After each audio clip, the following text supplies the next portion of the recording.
Hello and welcome to Finding Focus. This is a new podcast made by me, Christina Webber. I am a visual artist based in Edinburgh.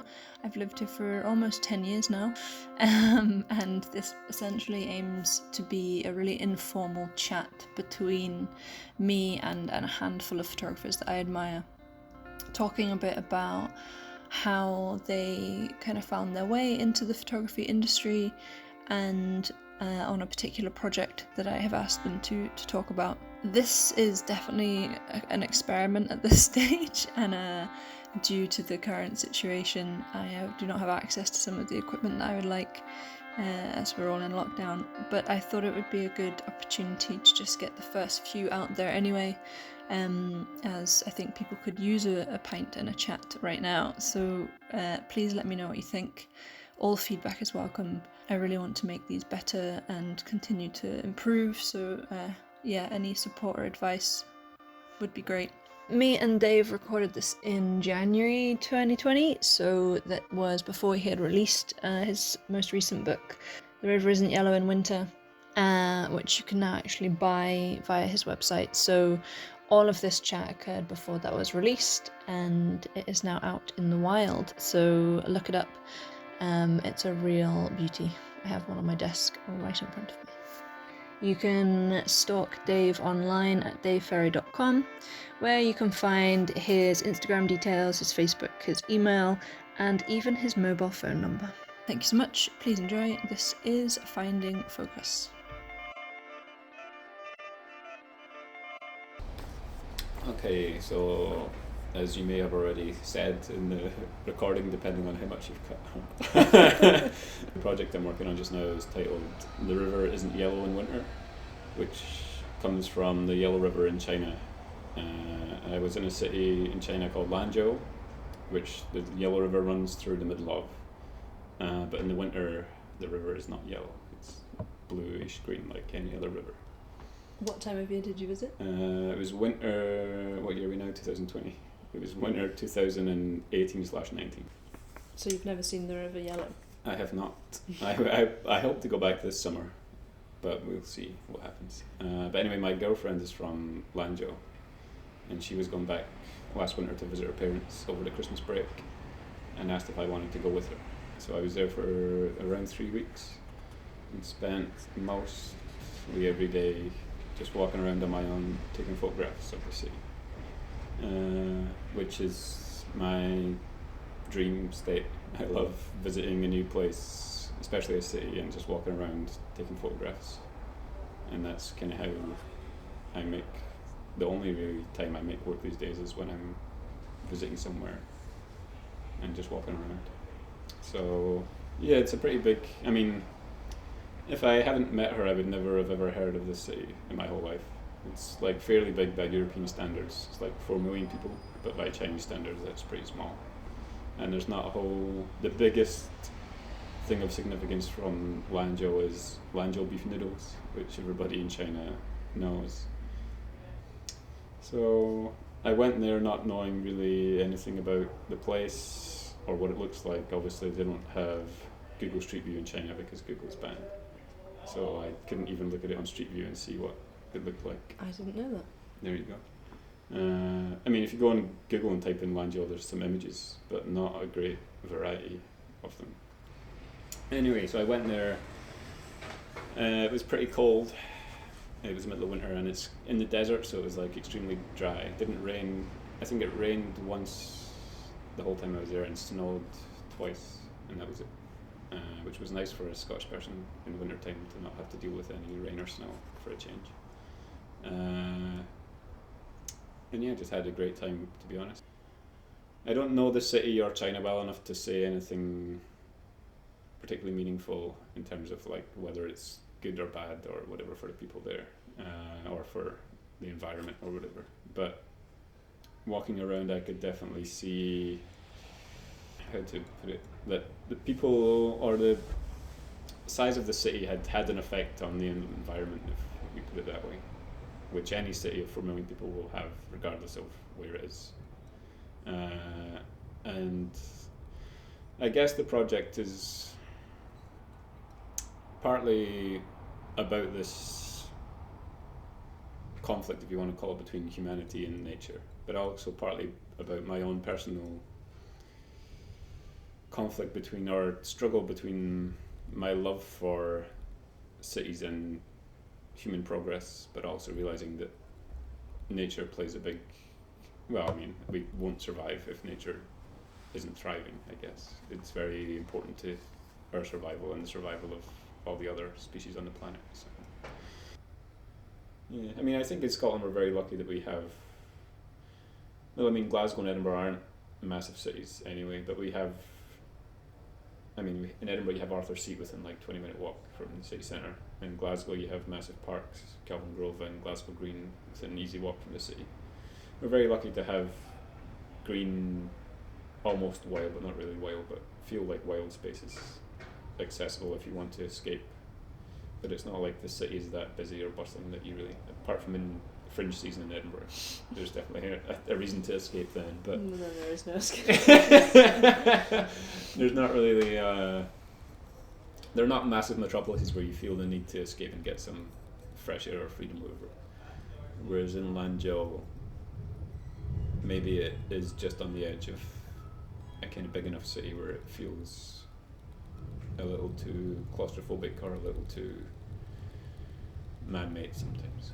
But I also love cities and smog and car fumes and everything else that comes with big cities. So yeah, there's a kind of personal conflict, but I also don't really want to say anything positive or negative about the way people are living there, or the way people are living in general. It's more just an observation. You know, it is what it is. I'm not trying to like change the fucking world with my pictures or make people think differently or act differently. I'm just showing how things are, I guess. But you are pointing a finger at yeah, certain things. Yeah. The destruction, not necessarily the destruction, but I'd say disconnect is a better word. you say disconnect, but I think actually in a lot of the pictures you do see kind of the strange coexistence of the natural world. That's true. Hundreds of people. Yeah, that's like, true. That seems to actually be quite a common kind of visual theme throughout the dummies that I've seen so far, is that it is kind of like a balancing act. Like you are consistently balancing images of urban landscape, but with little natural details. Like it's obviously true. something that you were looking for on some level. Yeah, and I mean the river is very, well, I guess important to me and to the city and to China in general. The Yellow River is like the second biggest river in China, and back in the old days it was very important for like trade routes and stuff like that. Now it's less so, but I mean it runs through the middle of Langeau, and Langeau probably wouldn't be there if it wasn't for the river. It's right in the middle of the desert. There's not really much reason to have a city there if it wasn't for the river. And you can see, like, I've talked about this with you before, like, for example, the River Clyde, where I'm from in Glasgow, no one goes there. It's a dead zone now. There's one shipyard left. It used to be full of shipyards, obviously, but now there's one left, I think. But like people don't go there for recreation or for any reason, basically. Whereas the Yellow River, people would go there with their kids, because there's like sandy beaches on the banks of the river. People would go there even in the middle of winter to make sandcastles and fly kites and all kinds of recreational. How is that about disconnect? Surely that is Yeah, about that's true. That's purely correct. connection. Yeah, but it's also the riverbank is a very managed place, because the Yellow River floods frequently. So they have like big kind of, not dams, I don't know what you'd call it, like a man-made buttress to stop the river. A flood defence. Yeah, that's the word I was looking for, thank you. To stop the river overflowing into the city. Although it looks natural, it's also very managed.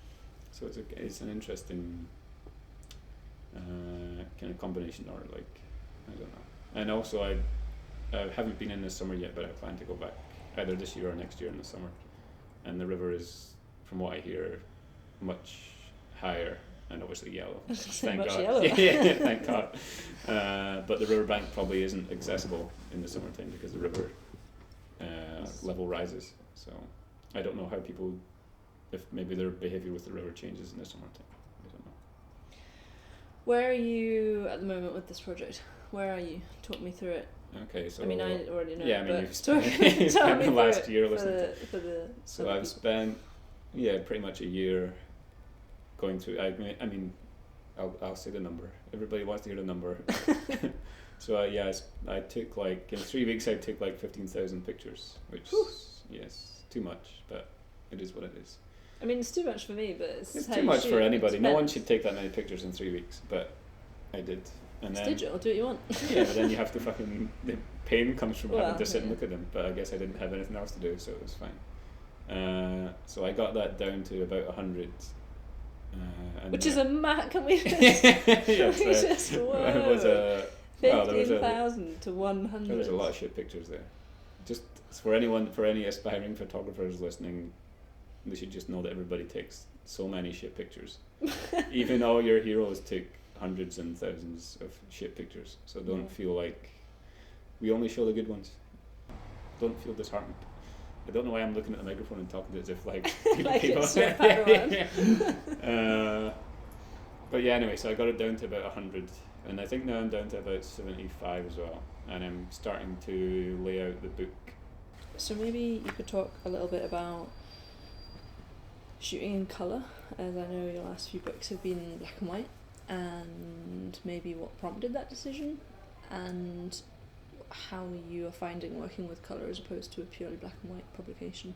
Well, as you know, I worked purely in black and white for a good few years, but I think it was, I kind of just wanted a change, but also I don't really know, but for some reason I'd seen pictures from China and they were all in colour, and it kind of, the feel of it or the mood of it was quite inspiring for me, and I kind of just wanted to try it in colour and see what happened. And I did strangely have a vision in my head of what the colour palette would be before I even went there, and it was quite true to what it turned out as. But I don't know if that is purely, or how much of that is down to the smog, because the smog does act like a kind of just giant diffuser, and makes everything even when it's really sunny, it just makes everything really nicely lit and beautiful. I mean, colour is especially nowadays, it's very easy to manipulate to make it look however you want, basically, put it that way. Although I do try to keep it quite realistic, I also kind of use it, at least I'm trying to use it in this book, as a way to kind of set a mood. Let's put it that way. It's not to sound like I didn't believe in you. It's really... No, but it's surprising when you're so used to someone only producing black and white pictures to then see such a large collection of colour images, where I do think that the colour plays a really important part, and that I think are really nicely balanced across the whole project, and would not have worked at all in the same way if they had been grayscale. Yeah. So it's kind of like you've unlocked a whole new tool in your toolkit, and you've just done really well with it. So I think it's more just the mindset, because obviously I mean the project I did before this was in New York, which to me, I don't really know why, but it to me just seemed like a very black and white city. I think that's New York. I don't know how much sense that makes, but I went there already with a vision in my head of roughly what the book I wanted to make was. It didn't turn out exactly like that, but I definitely wanted to make a gritty street black and white book, if you want to call it that, which kind of came out like that in the end. Whereas with China, it just seems much more gentle. I don't really know why that is.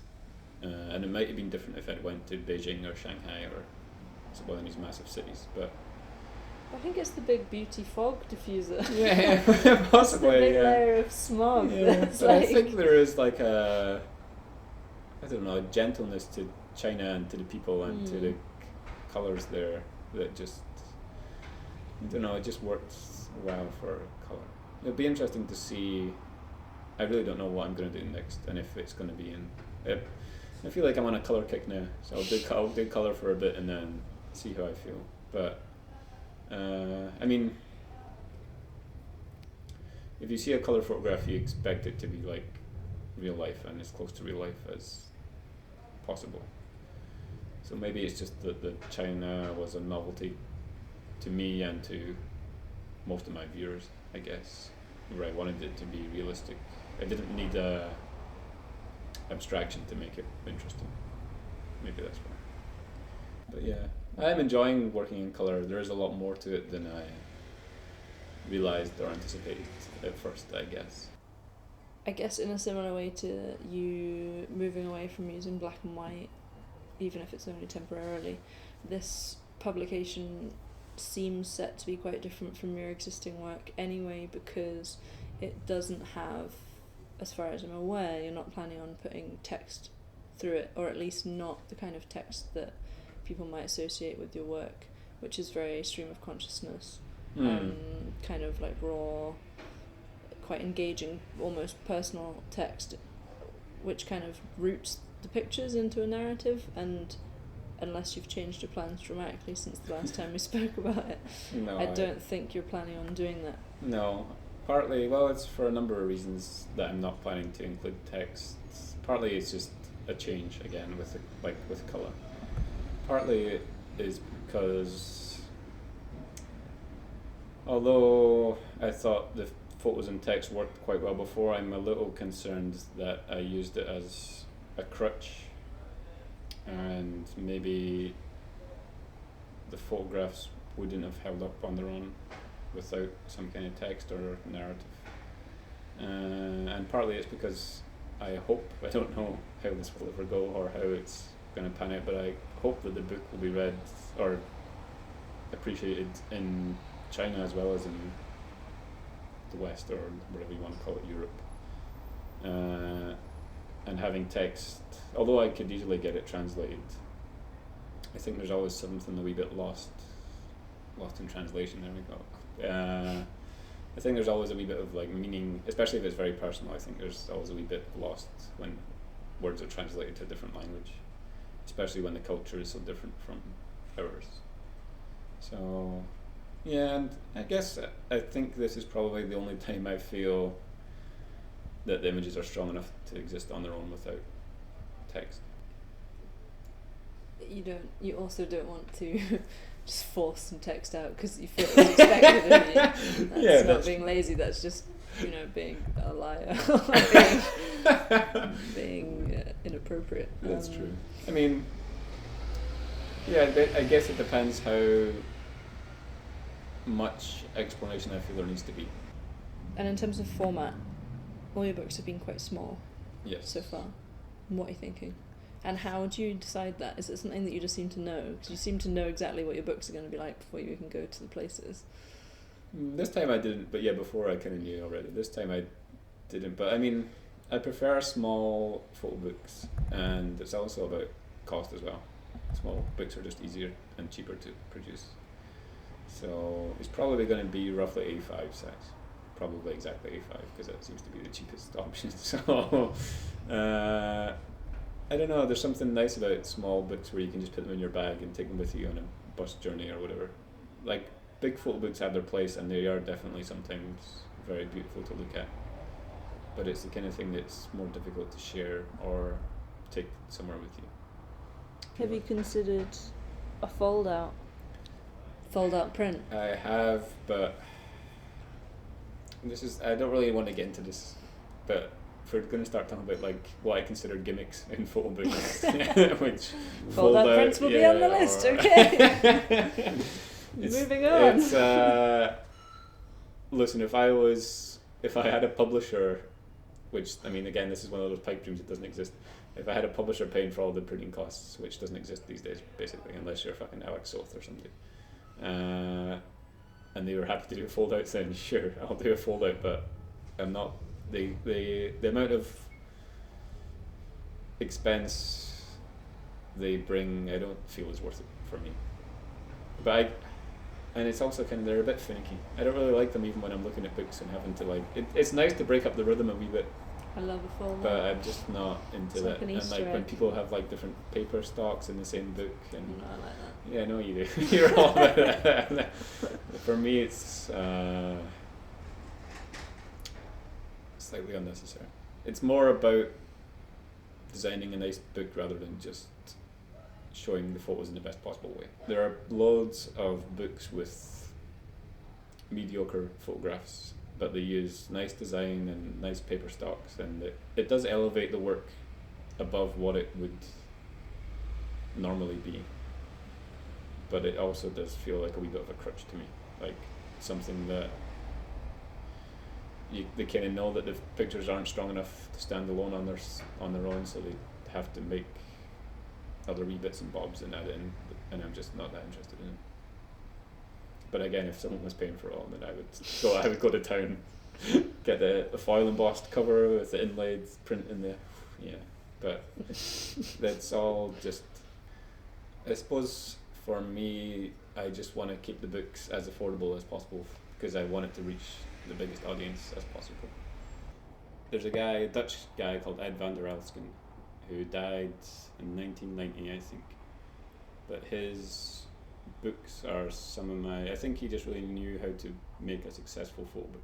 So his first major one was called Love on the Left Bank, and it was like a fictional love story, I guess if you want to call it that, about yuppies in Paris in the 50s, where they were just like not really employed, just hanging around, taking drugs, whatever else, and having a good time. But I mean, individually the photographs are quite good, but I wouldn't say they're like amazing. But as an actual like story, it's really just a brilliant book, really nice. And he's got various other ones, although some of them are difficult to find. And it took me, this was like my holy grail of book collecting, that I looked for one called Sweet Life, and I finally found an affordable copy last year. I was so happy. Where did you find it? eBay. Oh, You can get photo books really cheap on eBay, everybody. Don't sell your books on eBay, but if you want to buy books, because there's not many people, it's a pretty niche community, so there's not many people looking out on eBay for them, it seems. Maybe I've just ruined it. But Yeah, they're going to go up in price a whole ton now. no, I'm sure they won't. No one's listening to this anyway, so it's fine. But yeah, I mean, there's lots of great photographers making books, but there's also a lot of people churning out mediocre books and books that really don't need to be made, but they get made because it's got a famous photographer's name attached to it. Otherwise, no one would buy it. There's one about skies. I'm not going to name the photographer, but a famous male color photographer made a book about skies, like blue and white skies, and the whole book is just that. And it's just like, if anyone else made this fucking book, no one would give a shit. But because it has this person's name on it. So yeah, it's a difficult world to navigate. And then this book costs like 40 quid, and then you buy it, and then you think, what the fuck did I spend? I mean, I didn't buy this book. I was saying, when you do make the decision. Yeah, but it's not like it's difficult. You don't always get to see, what they look like before you buy it. So, but yeah, in Scotland it's difficult to find. I mean, Street Level have some books, Stills have some photo books, and I'm going to have to mention Good Press, because without them, that was really where I started making photo zines, was because I saw them in Good Press, and I didn't even know that was a word that existed until that point. They're a little independent bookshop in Glasgow, and they stock shitloads of self-published artist books and have a pretty good selection of photo books as well, all self-published, or mostly all self-published. So I started selling zines there for like £2. My first one ever was £2, pissing about in Glasgow. So what it's called? If anyone has it, it's a rare one now. But I did a couple of It's probably expensive. I did a couple of different versions of that because it was such a good title. I think it got to number 3, and then I stopped making it. So you work entirely in books, am I right? You I've seen your work exhibited, but you are really interested in books. Yeah, I mean, primarily. the exhibition was purely for the experience. I mean, I'm not that interested in exhibitions. Yeah. But if someone wants to come and offer me an exhibition, then please, by all means. But, I mean, when I first started out in photography, I put on a couple of exhibitions in Glasgow, which I paid for. They were like one-night deals, paid for the space myself, paid for the printing, everything, hung the pictures myself. My friends came, hang out, had a drink, and then I took all the pictures down at like midnight, and that was it. I mean, they were fun, but it wasn't worth the hassle, in my opinion. And I still don't think, to me, I think it's just that I haven't been able to figure out a satisfactory exhibition format for myself yet, I think is the big problem. I mean, I'm intrigued to know what, without turning this into an argument about books, I'm intrigued to know what to you makes a book more worth it or more satisfying than an exhibition where you can see people reacting to the work and have discussions with them about it presently, as opposed to a book where you just kind of let it go and then you don't really know what people think or if people are even reading it, you know, it just kind of goes out there and has a life of its own. What about that as a format, what is it that appeals to you? Well, I guess that a book is more, well, it's more permanent, but it's also more distributable. So, and if you, I mean, like I said, I had those exhibitions that were one night only. If you can't make it that night, you're not going to see the work, and that's the end of it. But if I have it in a book form, it'll exist for, you know, however many years, hopefully, and I can send it to you wherever you are in the world.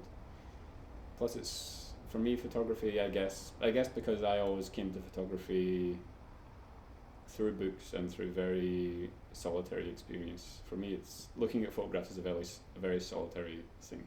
I don't really like doing it with people or with friends, even, because then it kind of forces you to have a conversation about it, whereas I just want to think about it in my own head and not really like take time to digest it before I discuss it, I guess, maybe. So a slower process. Yeah, and you can like flick through it at your leisure and return to it over and over again if you want. I mean, I'm not saying the exhibitions, they definitely have their place. I just don't think they're currently for me. I might change my mind somewhere down the line. Maybe it's just that I can't afford to make a really nice exhibition that I would like to.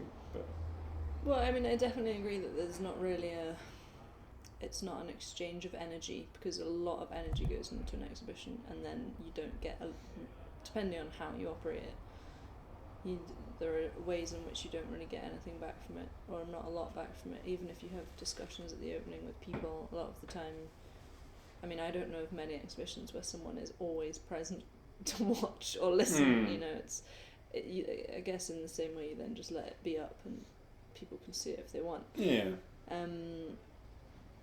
And it is a massive expense and a big energy expense to do that, to then just take it all down again. I do understand that aspect of it, but I think it's like with books and with films,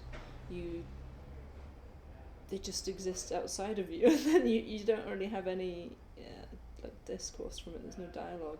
Yeah, maybe that's kind of nice. Maybe that's what I want, just to put it out in the world and then just move on to the next one and not think about it too much.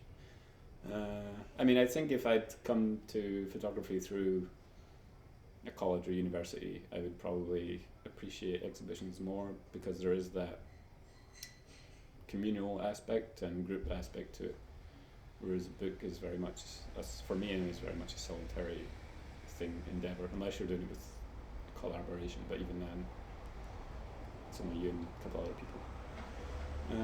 I don't know, I think it's also just books affect me more than exhibitions ever have.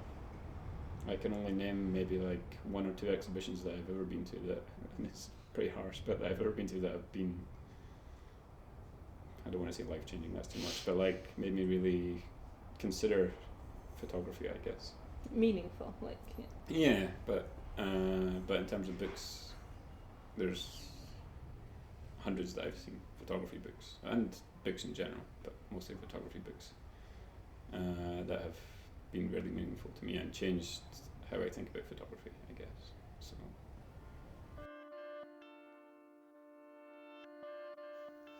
Thanks so much for listening, if you did listen. This has been Finding Focus. Thanks also to Lawrence Turner for the lovely intro and outro music. If you liked this, then please like, subscribe, follow, share, retweet, tell your friends, spread the word. It really makes all of the time that goes into this really worthwhile, just to hear your comments. So please do if you liked it. And I'll be back with the next episode talking to Louise McLachlan, so do stay tuned. Thank you.